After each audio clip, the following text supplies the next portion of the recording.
అగ్రిగోల్డ్ ఈ పేరు వినగానే లక్షలాది కుటుంబాల ఆవేదన గుర్తుకొస్తుంది. దశాబ్ద కాలంగా కొనసాగుతున్న ఈ సమస్యకు ముగింపు పలికే దిశగా ప్రభుత్వం అడుగులు వేస్తోంది. ప్రభుత్వం ఏర్పాటు చేసిన మంత్రుల కమిటీ సమావేశమై కొన్ని కీలకమైన నిర్ణయాలు కూడా తీసుకుంది.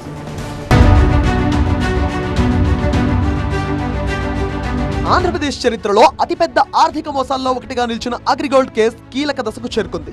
లక్షలాది మంది బాధితులకు త్వరగా న్యాయం చేయడమే టార్గెట్ గా పెట్టుకుంది కూటమి సర్కార్. ఇందులో భాగంగా ఏర్పాటు చేసిన మంత్రుల సబ్ కమిటీ తొలిసారి సమావేశమై కీలక నిర్ణయం తీసుకుంది. బాధితుల సమస్య పరిష్కారానికి స్పెషల్ కోర్టు ఏర్పాటు చేసి 6 నెలల్లో బాధితులకు న్యాయం చేస్తామన్నారు మంత్రి నాదెండ్ల మనోహర్. స్పెషల్ కోర్టు ఏర్పాటు చేయాలనే ఒక నిర్ణయం గౌరవ ముఖ్యమంత్రి గారు ఆల్రెడీ సూచించారు. దానికి అనుగుణంగా త్వరగా స్పెషల్ కోర్టు కూడా ఏర్పాటు చేసి పరిష్కార దిశగా ముందుకెళ్ళాలి. ఎక్కడైతే కోర్టు కేసెస్ ఉన్నాయో అనే దానిపైన కూడా మేము డిస్కస్ చేసాం.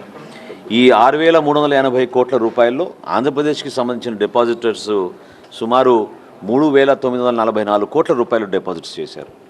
సో ఈ స్థాయిలో 3,944 కోట్ల రూపాయలు. సో అందులో కూడా ఒక 5,80,000 ఏజెంట్లుగా ఉన్నారు.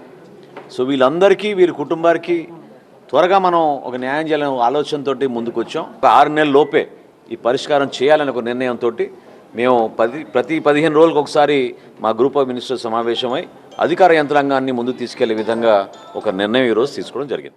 1990లో ప్రారంభమైన అగ్రిగోల్డ్ సంస్థ భూములు, రియల్ ఎస్టేట్ ప్రాజెక్టులు, ఆకాశాన్ని తాకే భారీ లాభాల ఆశ చూపి ప్రజల నుంచి డిపాజిట్లు సేకరించింది. కేవలం ఆంధ్రప్రదేశ్లోనే కాదు, తెలంగాణ, కర్ణాటక, తమిళనాడు, ఒరిస్సా రాష్ట్రాల్లోనూ నెట్వర్క్ విస్తరించి వేల కోట్ల రూపాయలు వసూలు చేసింది. అంతా సజావుగానే ఉందనుకుంటున్న సమయంలో 2014 తర్వాత సీన్ టోటల్ గా రివర్స్ అయింది. డిపాజిటర్లకు పైసా చెల్లించకుండా చేతులెత్తేసింది. వేలాది ఫిర్యాదులతో రంగంలోకి దిగిన సిఐడి సంస్థ యాజమాన్యంపై కేసులు ఉచ్చుబిగించింది. ఈ సంస్థకు చెందిన భారీ స్థిరాస్తులను సిఐడి జప్తు చేసింది. కానీ ఆస్తుల విలువను లెక్కించడం, కోర్టుల నుంచి అనుమతులు తెచ్చుకోవడం, వేలం ప్రక్రియలో టెక్నికల్ ఇబ్బందులు, క్లెయిమ్ల పరిశీలన పేరుతో ఏళ్లు గడిచిపోయాయి తప్ప బాధితులకు పైసా చేరలేదు. గత కొన్నేళ్లలో కేవలం చిన్న మొత్తాల డిపాజిటర్లకు మాత్రమే సాయం అందింది. మెజారిటీ బాధితులు ఇప్పటికీ పరిష్కారం కోసం ఎదురు చూస్తున్నారు. అధికారంలోకి వచ్చిన కూటమి సర్కార్ ఈ సమస్యకు శాశ్వత పరిష్కారం చూపడమే టార్గెట్ గా పెట్టుకుంది. రాబోయే 6 నెలల్లోనే ఈ సుదీర్ఘ వివాదానికి తెరదించాలని అధికారులకు డెడ్లైన్ విధించింది. కేసుల విచారణను స్పీడప్ చేసేందుకు అదనంగా 31 ప్రత్యేక పోస్టులను సైతం మంజూరు చేసింది. ఇందులో భాగంగానే సమస్యను సమగ్రంగా అధ్యయనం చేసి ఒక రోడ్ మ్యాప్ తయారు చేసేందుకు ఒక హై పవర్ మంత్రుల బృందాన్ని రంగంలోకి దించింది. హోంమంత్రి వంగలపూడి అనిత కన్వీనర్ గా వ్యవహరిస్తున్న ఈ కమిటీలో మంత్రులు నాదెండ్ల మనోహర్, పయావుల కేశవ్, అనగాని సత్యప్రసాద్, సత్యకుమార్ సభ్యులుగా ఉన్నారు. దాదాపు 10 ఏళ్లుగా ఇబ్బంది పడుతున్న అగ్రిగోల్డ్ బాధితుల్లో ఈ కమిటీ ఏర్పాటు సరికొత్త ఆశలను రేకెత్తించింది.